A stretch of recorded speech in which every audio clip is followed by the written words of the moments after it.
Okay, I think the waiting room has emptied, so we'll get ready to start and maybe some people will join along the way. So hello, my name's Nina McGrath and I'm the area lead for content development at the European Food Information Council, or EUFIC.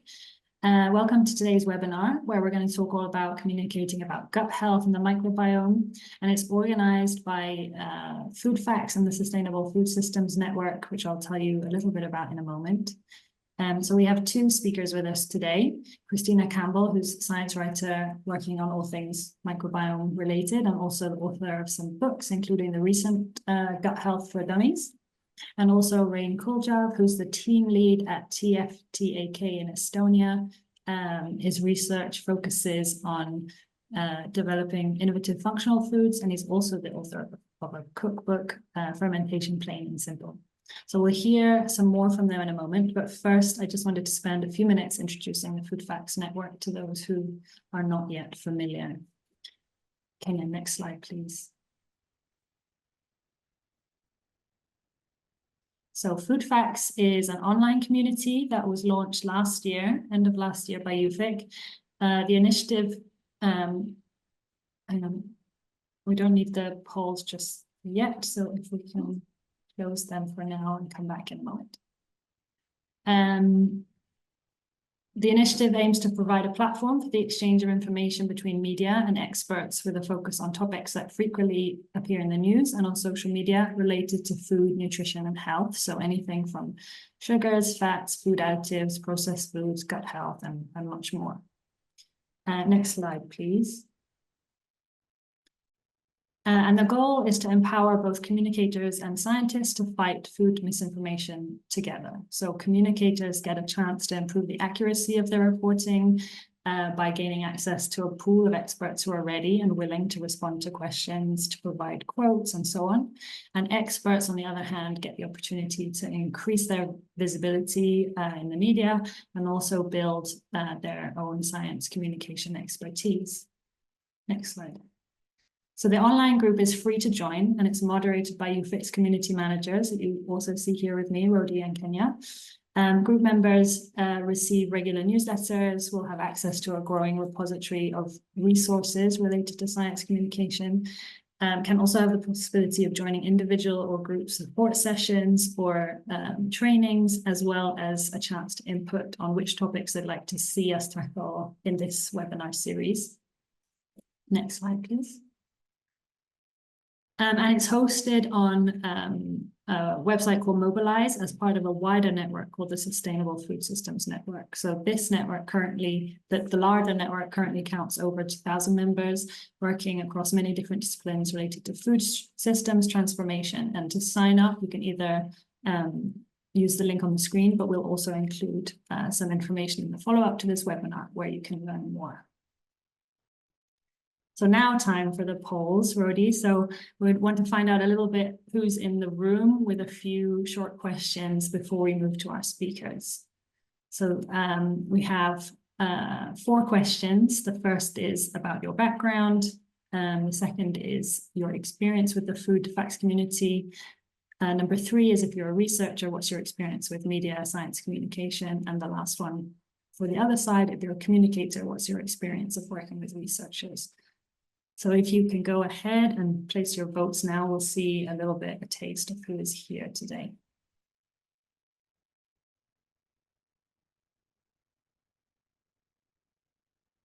I'll give you a minute. Are we getting some responses already? Yeah, great.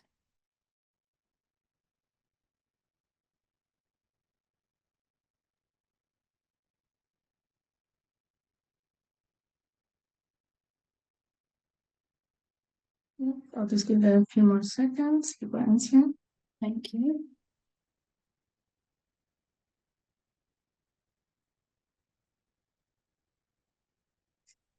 Okay, shall we take a look? All right. Okay, so we have quite a few researchers, but also several science communicators and nutritionists. Some people, nice to see that some people are already registered to the Food Facts community or are planning to. And hopefully by the end of the day, the rest of you will understand if it is relevant for you.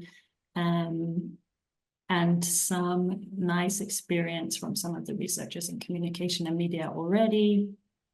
And I see there's still room to improve for those who count themselves as communicators in gaining contacts. So only 13% have many that they consider useful for creating science-based content, but some indicating that it's hard to find. So hopefully Food Facts will start to fill this gap with our activities going forward. Okay, can you move to the next slide, please, Kenya? So to the topic of the day,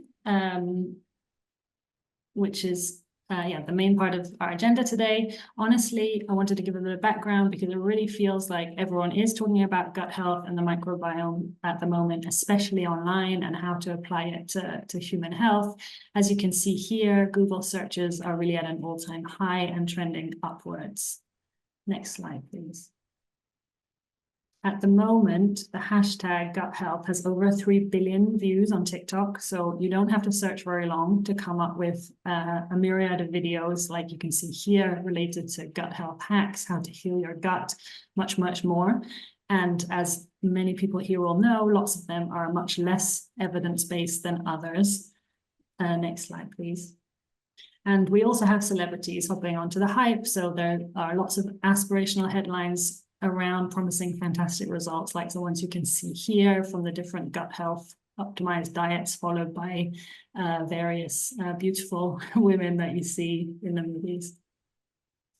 Next slide, please. So as many of you know, next week, June 27th, is World Microbiome Day. So in conjunction with this massive online popularity we're seeing on the topics, we thought this presents a really great opportunity to bring some science back into the communication. So we hope that some of the information provided today will be really useful for those of you who are planning to communicate next week, or maybe inspire some of you who weren't planning to do some communication around the day.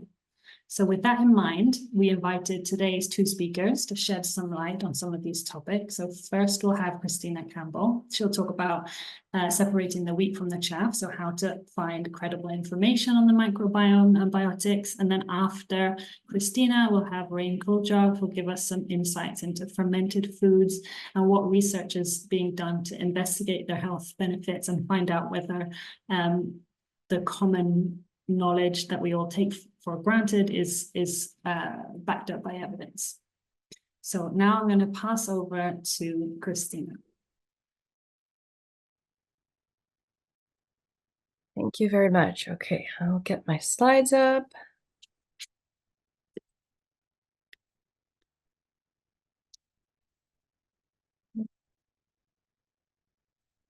One moment.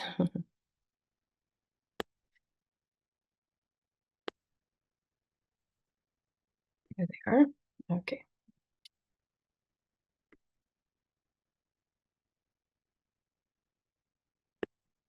Okay. So yes, thank you, Nina. I'm here to talk about separating the wheat from the chaff, finding credible information about the microbiome and biotics, and then, enabling more accurate coverage.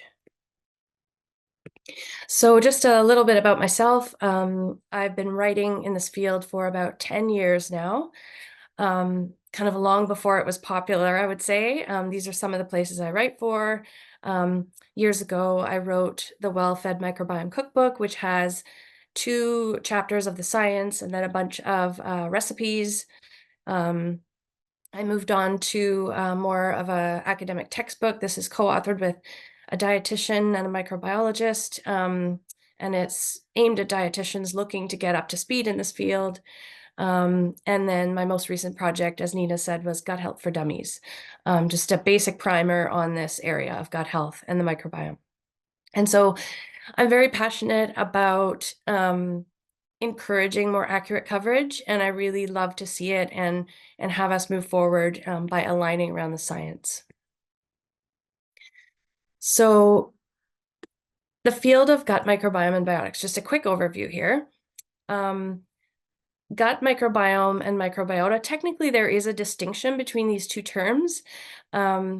Microbiome, according to the scientists, encompasses not only the microorganisms in your gut, but also the environment that they live in. Whereas the microbiota is just the microorganisms themselves. Although I think in popular language, these are interchangeable.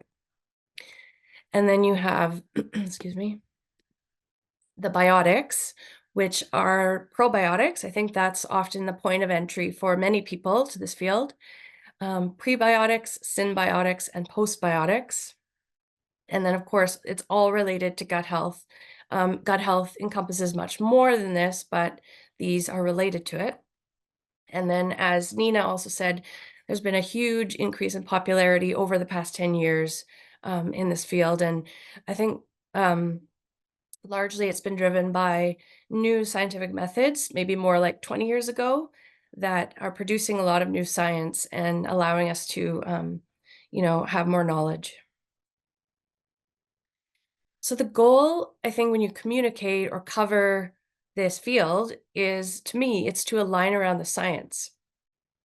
This is possible because the quality and quantity of studies has really increased over the past 2 decades, which allows consumers to see more consistent messages because, all the science can kind of converge around certain messages. Fewer accusations of hype. I think there's been a lot of, talk about hype in this field, that there's exaggeration of the actual benefits. And then it also allows evidence for statements related to the microbiome and biotics, so that when you write about it, you can actually back it up with some evidence. But the current state is actually, not what you would think. So even now, I would say that scientifically accurate information about gut health is hard to find. Certain influencers, yes, they, certain science-based influencers do put out good content, but I would say in the mass media, it's actually really difficult to find completely accurate information still. One example is if you, when I typed in probiotics to a Google search, the first 3 hits had inaccuracies. For example, this, contain live microorganisms intended to maintain or improve the good bacteria. That's really not the definition of probiotics. Balancing good and bad bacteria is, again, not really consistent with the definition of probiotics. And here again, so I think, and these are credible sites like, Mayo Clinic, things like that, but yet they have these subtle inaccuracies in the content. Excuse me. And actually, accurate content is, it actually makes quite a splash still. This was an article from 2020 in the Washington Post. And I remember a lot of researchers getting very excited about this coverage because finally someone had made a distinction between probiotics and the live microorganisms in fermented foods, aligning with those definitions scientifically. And, they were talking about it. There was a lot of buzz about this one piece of accurate coverage. So I think it really does make an impact when you do that. And in case you're not convinced yet that accuracy matters, briefly, what's at stake. So you help your audience avoid ineffective products and services. For example, if there's an older adult who has, a limited budget for food and supplements, they're going to avoid ineffective products. You also have this ethical piece of making your audience aware of unsafe products and services. An example would be do-it-yourself fecal transplants, which have gotten a lot of attention. And, dangerous microbes can be transferred in a fecal transplant. So you want to make people aware of those risks. And then just in general, encouraging your audience to be more scientific about how they live. So I think that's why it's so important to be accurate.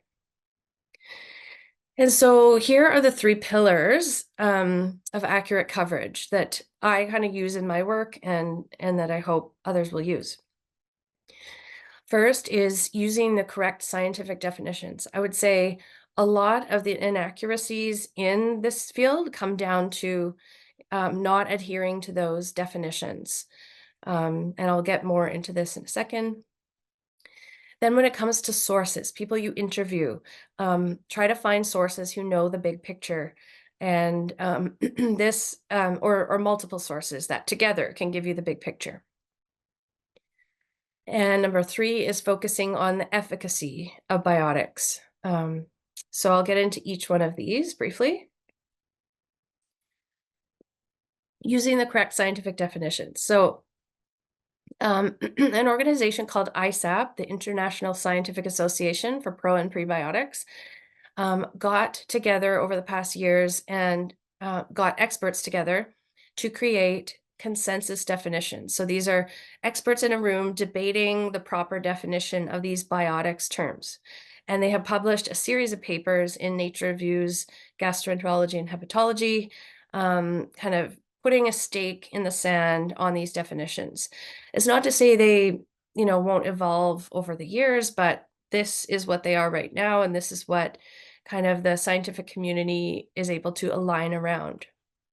So the the first one, probiotics, the paper is Hill 2014. So a couple of highlights from this.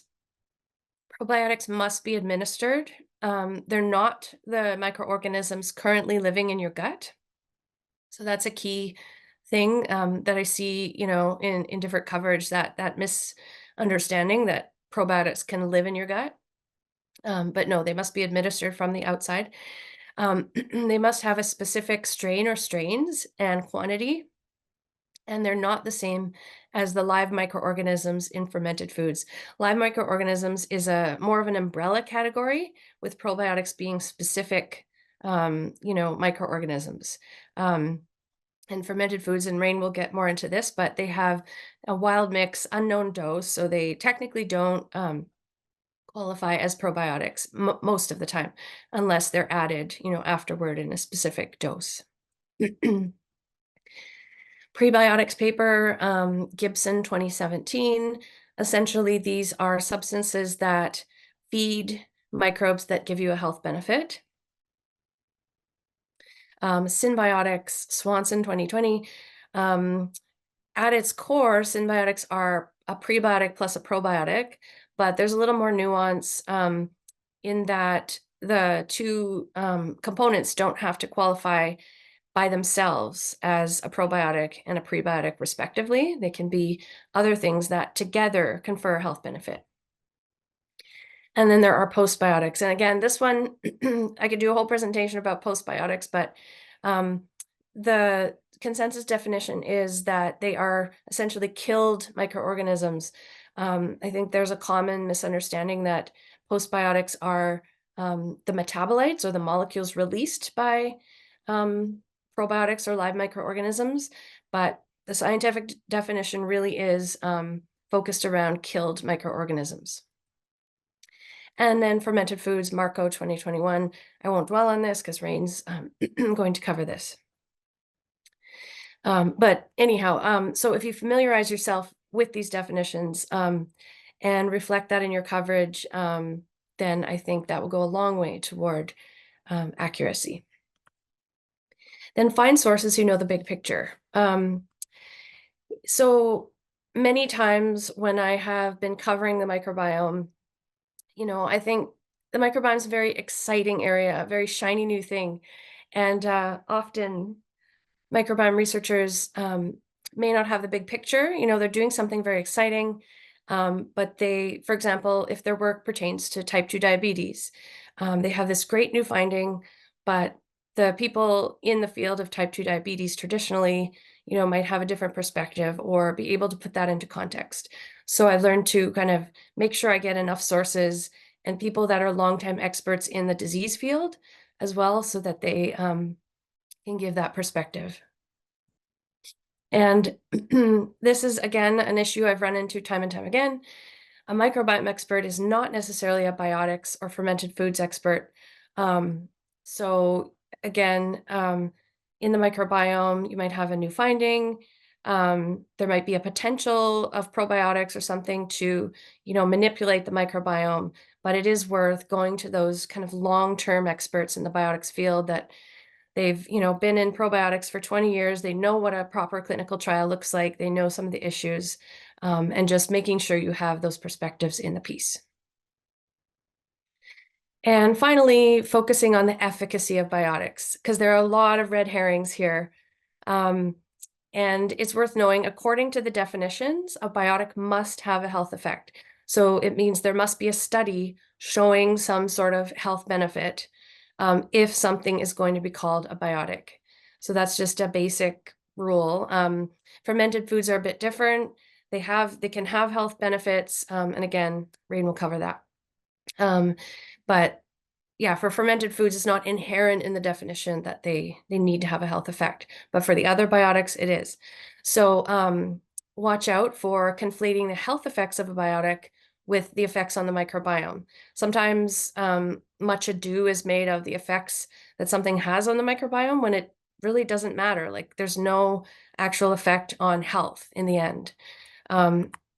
There's a pair of Cell papers in 2018 published showing that if you give someone antibiotics and then you give them probiotics, that the probiotic actually impaired the recovery of the gut from the antibiotics. And so this was splashed all over the news.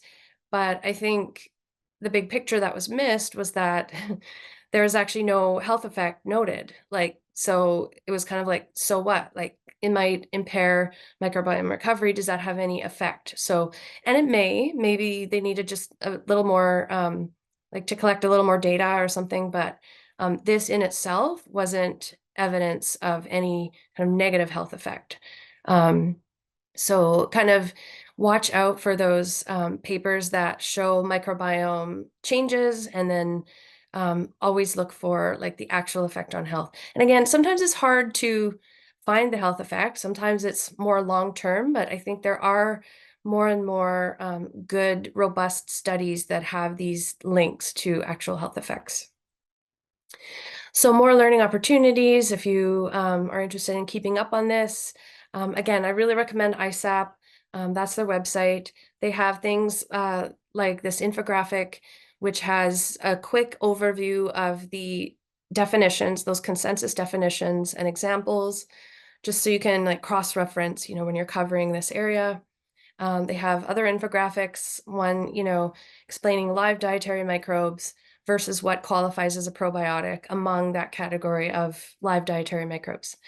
So great resources there, and videos as well. Gut Health for Dummies, chapter 12 in the book has all about, it covers basically how to avoid hype in this field and really get to the bottom of, what is the scientific evidence behind a biotic substance. You can follow social media, and I do have a newsletter that I'm getting up and running for more tips. So thank you so much. Thank you so much, Kristina. We're going to move straight to Rain because we have plenty of time for Q&A at the end. And I see already 1 or 2 coming in the comments, so that's great to keep submitting if you think of questions along the way, and we'll address them all at the end. Go ahead, Rain. Thank you. Everything good with my pictures? Yes.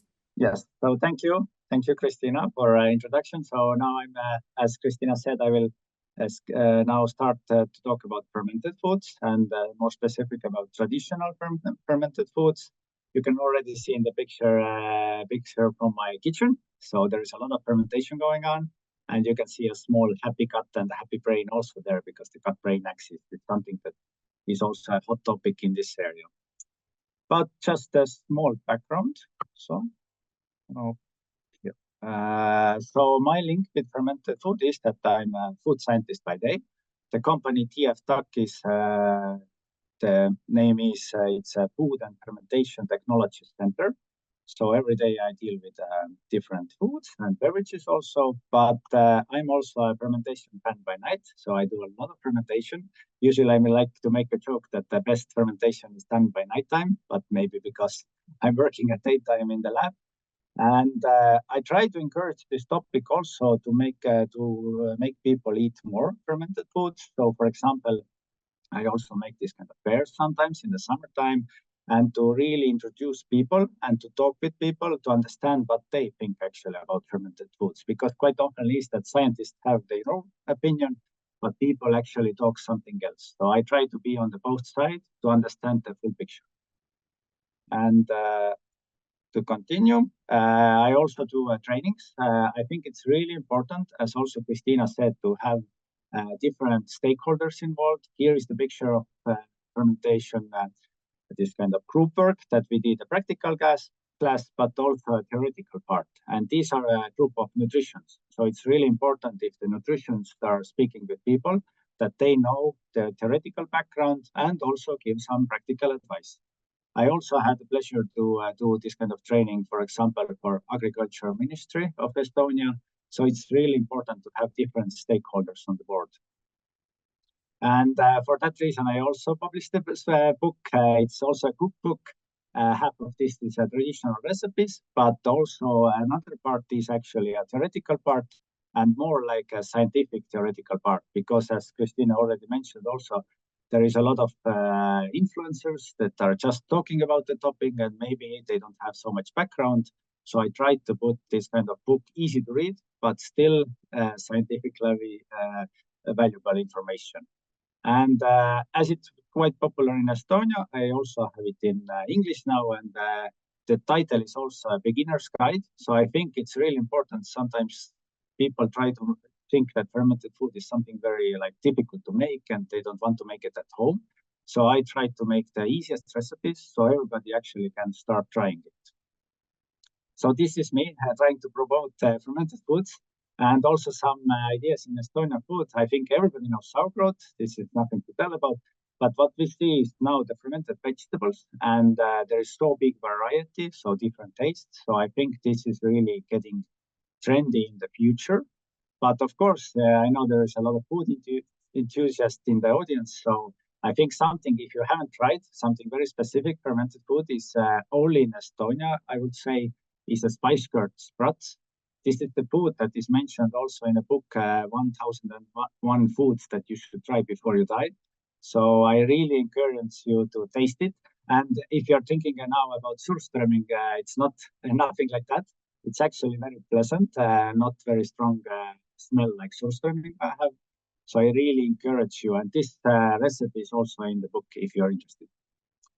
But now the main question, is fermented food healthy? So when I speak with people, just my friends in the football training or something, everybody says, yes, of course, everybody knows it. And I have even a picture here, a picture from Premier League game. I think there is some football fans. And you can see that they promote it very easy message. They just say kimchi, that's healthy choice. And you can see even Lukaku is impressed about this kind of saying, because actually this is something that they, at least in European Union, is not allowed to say it like that. So if we ask, but can we say it so easily? Then the answer is no, because European rules are about the nutrition and health claims are quite strict. Of course, there is a reason. Claim must be clear, accurate, and based on scientific evidence. And if we talk about more like traditional fermented foods, the scientific evidence, there is quite a lot of it. But still, it's not very consistent. And if you talk about traditional fermented foods, there is so many variety. So there is not enough scientific evidence at the moment to say it so easily. So, food for health, when we think about the history, already Hippocrates said, let the food be the medicine and the medicine be the food. But of course, this is not related to fermented food. This was the first link between the food and the health. The more direct evidence in the early 1900s was a scientific Ilya Mechnikov, and he already understood the link between the fermented dairy products and the long lifespan of the Bulgarian peasants. So this was maybe the earliest recorded link between the fermented food and health. And then in the 1930s, there was already some more evidences. For example, the lactidase bacteria was found out they have a positive effect on constipation. And benefits of fermented vegetables, if I talk now more about the vegetables, then of course the main benefit is that we get new tasty products. Also, the healthy products, and Kristina already covered it very well. There must be a very clear difference if we say just living product or living bacteria inside, or we say pre-pro or postbiotics. And of course, the product can be also the symbiotic. And of course, about the probiotic, it's very strict in Europe that actually any food item can't have this kind of claim, probiotics. There has been quite a many scandal. Also, last week, there was already one kombucha that also had a probiotic claim that is not allowed officially in Europe. Probiotic is in Europe only for food supplements. And longer shelf life, this means, of course, less food waste. So if we ferment, we get longer shelf life. We increase also, that is very positive, that we increase the consumption of vegetables. And one of my favorite is that we can actually use those ugly vegetables that are never picked up from the supermarket because they are, I don't know, they have a small stain or something, or they are not straight enough. So we can actually, during the fermented vegetable part, we can also improve the sustainability part. So it's really important in the fermentation part. And of course, we can have value-added products. We can support the agriculture. We can support the farmers in the rural area.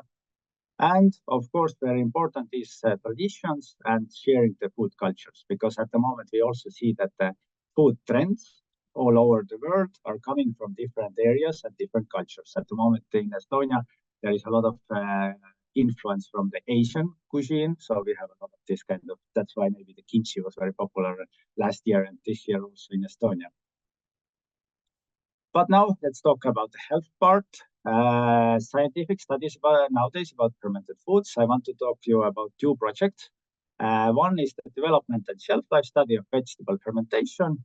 And of course, the main topic that I want to cover is how it affects the human gut microbiome. Of course, these kind of studies, why there must be these kind of studies, but the problem is that they are expensive. So it's really good if they are supported. Because if you go to the company and say we want to if they say we want to develop a new product, that's even understandable. But if you want to measure the effect on the human gut microbiome, it's usually too expensive. And it's nice to have thing for the company, but usually they don't pay so much because these are also the expensive studies. So it's really nice that these kind of studies are supported. And the other project that I want to share you is the project Domino.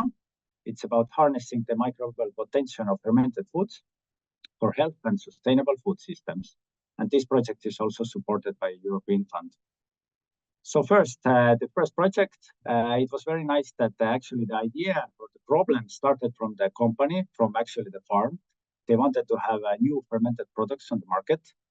Then we developed it on the lab scale, did the validation on the pilot scale, and went to the industry to do the production, because there is always some kind of new things when you scale up. And in the end, we had possibility to do the consumer study and dietary intervention study. So, and what makes it different from the regular product development is that we can use the scientific analysis and make the product better. So we can use nowadays metagenomics, and also we can measure through the metagenomics, we can very accurately measure the fermentation dynamics. Of course, the possibilities nowadays is to also measure all different metabolites and have more better understanding the health effects of different metabolites. And really important also, of course, to have a successful product is the sensory analysis. We have the expert panel, and also we always include to have a product successful on the market, we have a consumer panel. And from the lab to the production, you can see us doing the final production, and it was really a traditional fermentation in the industry. And the product is already out on the market, made back in the lab. So it's always nice for the food scientist to have the product available. And then was super tasty fermented vegetable product. Why I can say that it's also received a very nice prize in the best vegetable food in Estonia, and also best value-added food for the in Estonia this year. But I don't say best healthy food, because this kind of claim, again, as I mentioned, is not allowed. But the question is how we prove that it is actually healthy. So then we did a dietary intervention study. Now I want to talk a bit more about this setup of the dietary intervention study. and how we actually prove that this kind of traditionally fermented products can be healthy. I will check my pointer here. So we had more than 500 people wanted to participate. We only select 55 because, again, it's a lot of testing and a lot of analysis. And what we did, they filled in the food questionnaires, and also we measured the microbiota, fecal samples then, and also the body composition. And we had 5 measuring points. And in the first measuring point was just the regular base eating, as they eat every day. Then they ate for 3 weeks, they ate vegetables, but unfermented. And they started 1 week 50 grams, then a second week 100 grams, and the third week 150, just to get get used to this kind of eating habit. Then there was a 2 weeks washout period, and then they started to eat fermented foods, the same fermented foods, because here we had carrots, kohlrabi, and cabbage. And here it was fermented cabbage, kimchi in this sense, carrots, and kohlrabi. And they started again 50 grams of fermented foods in the first week, then 100 grams second week, and so on.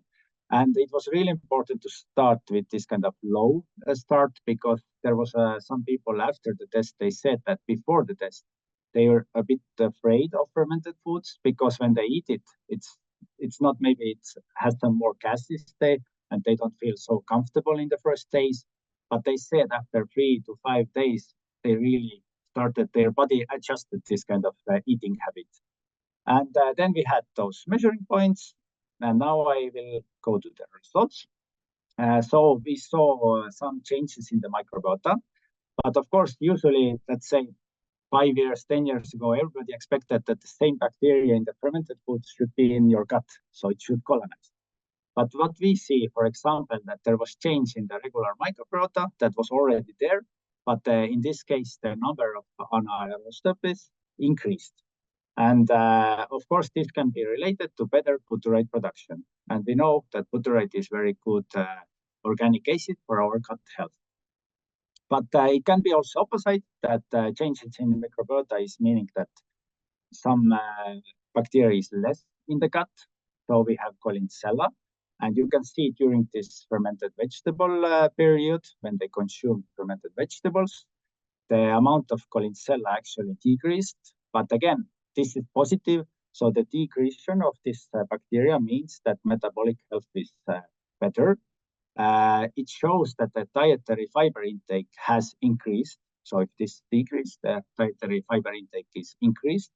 Of course, this is what fermented vegetables did. And also the production of short-chain fatty acid increased. So again, positive for our metabolic health. And also we measured the body composition, as I mentioned. Some people were expecting that maybe they lose some kilos or their waist is smaller. This didn't happen. But what was positive, that the body face angle and the metabolic cellular heart increased after the consumption of fermented vegetables. You can see the face angle here. The face angle has increased, so this is a positive change. And also the physical rate, so it means the ratio between the body muscular level, or body muscles, and the fat ratio increased. So the ratio was better. And now very quickly about the project Domino. So the main aim is the harnessing the potential of fermentation for healthy and sustainable foods.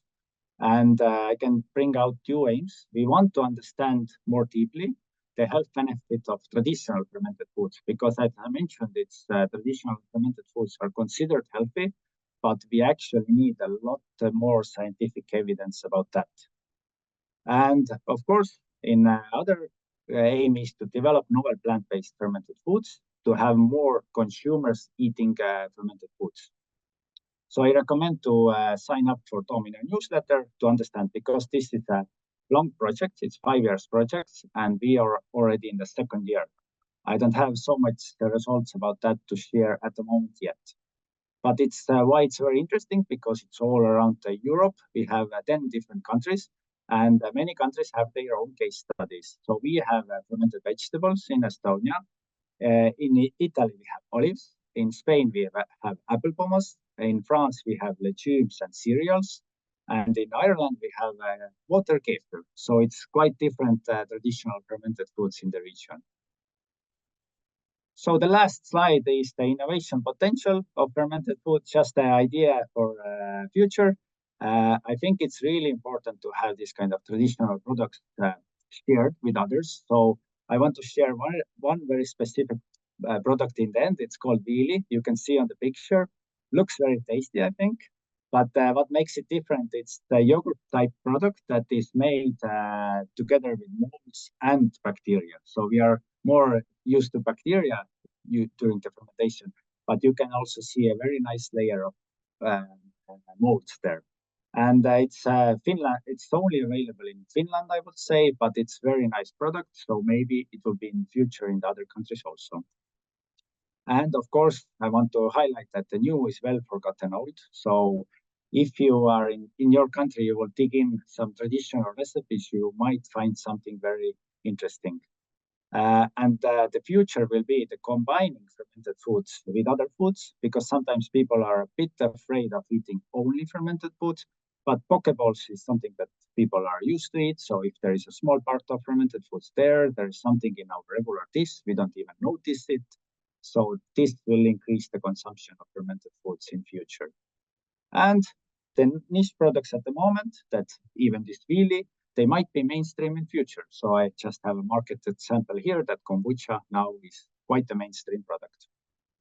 So thank you. And if you ever think to ferment or not to ferment, then I definitely suggest fermenting. Thank you very much, both of our speakers. Really, really interesting presentations.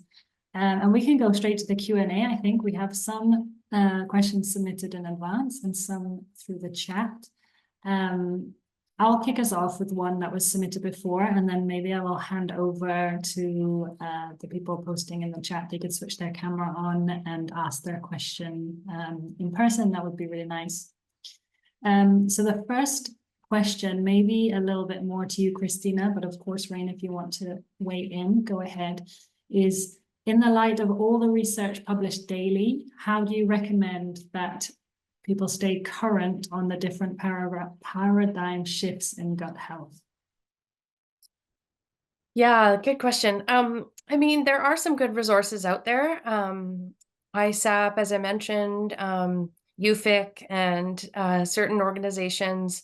Gut Microbiota for Health is another one that has a lot of coverage that's scientifically accurate. So I guess, yeah, just looking for those go-to sources. And, you know, I know it's tempting to kind of rely on the influencers sometimes, but yeah, I think that's not as good a way. And I think sometimes organizations have a more comprehensive strategy for covering the, you know, the latest in the field, whereas influencers, it can seem a little random. So yeah, that's what I recommend, following some of those organizations.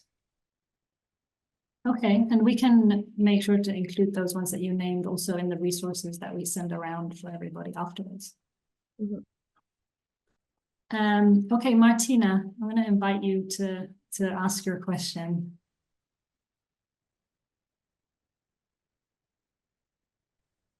Sorry, I cannot switch on my camera right now. Thank you for giving me the floor.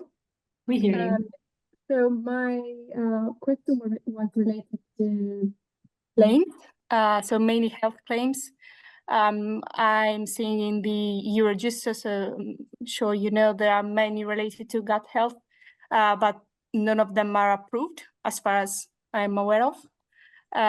So I wanted to understand which are the gaps there, and which is the state of play of the research in relation to the approval by EFSA of the health claim related to gut, and also which food could potentially be, or element or macronutrient could be related to, you know, linked to gut health in those health claims.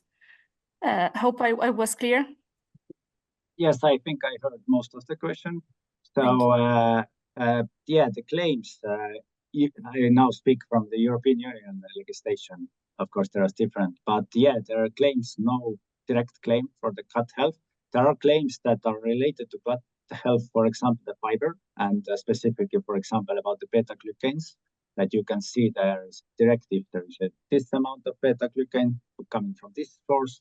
You can say that it's this kind of certain claim. The claim was not actually very attractive for the companies. The claim was something like about it makes it will produce more fecal mass. So this is not very nice claim that you put on the package. So you really have to, there is a long list of claims, but there is not so much about the gut health, I can say. Of course, you can go all through these claims, but in a sense, it's like pros and cons. In a sense, I like this European Union approach that we don't have too much not scientifically proved information is not spread out. So I think we are very, in a sense, conservative in the European Union, but I think what we can do as a food scientist, we can do more studies, and then EFSA can really put out the claims that are scientifically proved. So in a sense, I like this kind of approach. But there was a link in my presentation also where you can find all the claims that are allowed at the moment.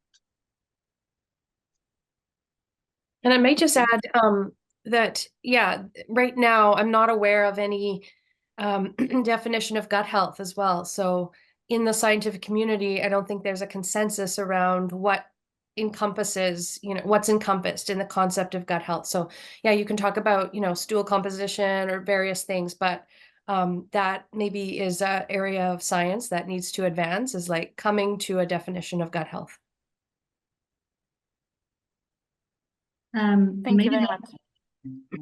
Leads quite nicely into the question submitted by Rosanna about the definition of fermented food. Is there a definition that's used as a reference? Yes, I think we can share it later. Kristina already had it, I think, in the presentation also. There is a very clear definition that is mostly agreed on. Yes, Marco 2021, and I think, yeah, I have it right here. Foods made through desired microbial growth and enzymatic conversions of food components. I guess that's the technical scientific definition. Great. I will go to one of the questions that was submitted in advance again. So how do traditional fermented foods compare to commercial biotic products on the market in facilitating gut health? It was a very tough question to answer because, as I spoke, there is so big variety of traditional fermented foods. Of course, if I maybe make the question a bit narrower, if we compare, let's say, some probiotics that are sold as a food supplements, sometimes the similar bacteria, but of course the strains might be different. So we have to really go to the strain level to compare these traditional fermented foods with let's say, the probiotics that are sold as food supplements. So if there is a comparison for that, that can be, there is this strain level that is always the question. So it's not really easy to compare it one by one. But my idea is that we have to do more this kind of, I forgot to mention that this was not a clinical intervention study, it was dietary intervention study. So we have to do this kind of dietary intervention study, and also, as Kristina said, clinical studies are needed to even more understand how the traditional fermented foods is affecting our health. Thanks. I see you sharing some resources there, Kristina. Thank you. If John Kenny is there, would you like to also switch on your camera and maybe ask your question or elaborate if you have more to add? Hi, I think somebody really got to my question ahead of me, which was, how far are we from realistically being able to say something is healthy? If I phrase it another way, Rain and Kristina, thanks very much for the lovely presentations. Do you think we'll ever get there? Do you think we'll ever get to the point where we can define what is healthy and, lay some ground rules for those criteria? Kristina, you want to go first? Yeah, I mean, it is difficult. I mean, I do remember a study of, it was by the Sonnenberg lab where they gave people basically a diet just really high in fermented foods, multiple types per day, and just kind of bombarded these people with fermented foods, and they saw health benefits, right? They saw, I think, immune and gut health benefits from that. But I think the difficulty is when you drill down to the individual foods and how to figure out whether, kimchi as opposed to sauerkraut, what is the difference in the health benefit there? So I think we already kind of have a lot of evidence that increasing fermented foods in the diet in general is good, but then, about the individual foods is trickier. Yeah, I agree also that when we do, let's say, this kimchi, in my example also that was kimchi, but maybe if we do this kimchi, even the similar recipe, I don't know, in Germany instead of sauerkraut in this case, so we can't say that the same kimchi in Germany has the same effect on the people, because people microbiome is different in Germany, quite similar to Estonia, but still. So I can really say that this same product made in this company, the same recipe, is more or less acting in the future also like that, if we see the health benefits, but I can't be so overall.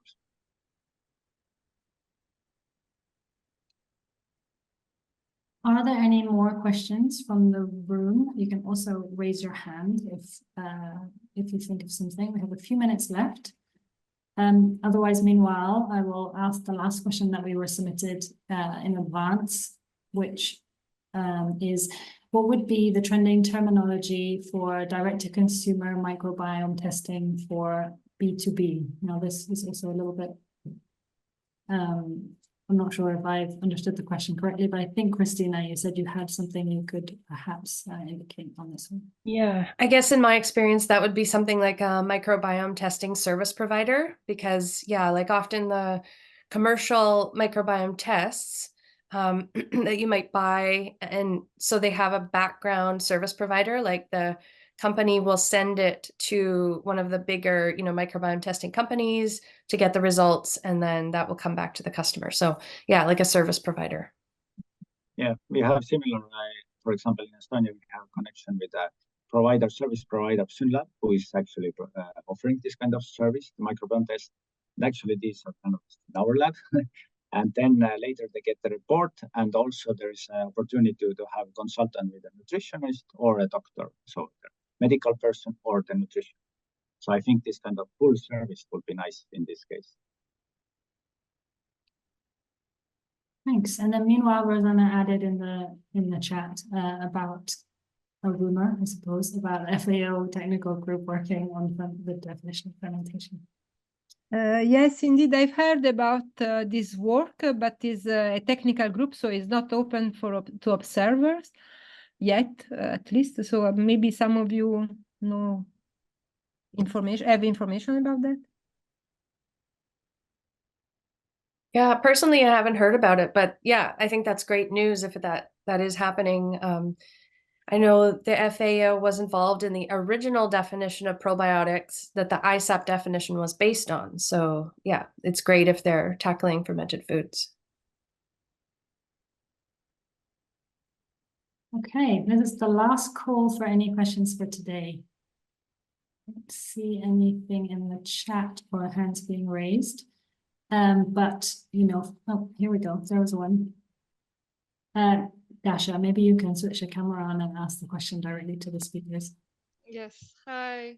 Thank you so much for the presentations. Nice to see you, Rain. So I'm just wondering how we should be careful about communicating as fermented foods as a whole group or category of foods, since there are also foods and beverages like alcoholic beverages or fermented foods with really high salt contents, such as I'm just thinking soy sauce or something. So if we communicate them generally as healthy foods, how should we be careful about this?